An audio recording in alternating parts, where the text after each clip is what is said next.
Welcome to our channel. Today we how to use PayPal with Capital One Quicksilver, quick method step by step clearly.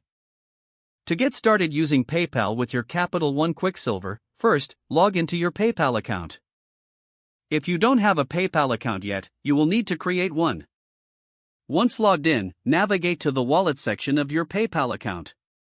Here, you will see an option to link a bank account or credit card. Select the option to link a credit card. Enter your Capital One Quicksilver card details in the required fields. Make sure to double-check your card number, expiration date, and CVV. Next, confirm that the billing address matches the address associated with your Capital One Quicksilver card. Once all details are entered correctly, proceed to submit the information. PayPal may require a verification step, such as a small temporary charge to your card. Check your Capital One account for the verification charge. Once you see that charge, go back to your PayPal account to complete the verification. Enter the amount of the charge as prompted. After verification, your Capital One Quicksilver card will be linked to your PayPal account. You can now use your Capital One Quicksilver for purchases via PayPal. Simply select PayPal at checkout and choose your linked card for payment. Enjoy your seamless shopping experience with PayPal and Capital One Quicksilver. If the page does not load, refresh the browser or try again in a private or incognito window.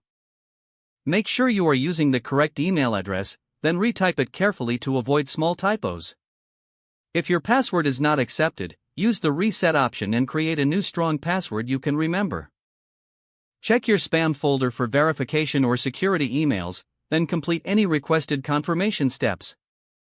Enable two-factor authentication if available to improve account security and reduce unauthorized access risk.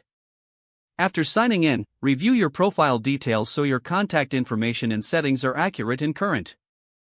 If you see an error message, note it down and try again after. Log out when you finish, especially on shared devices, to keep your account and payment information secure.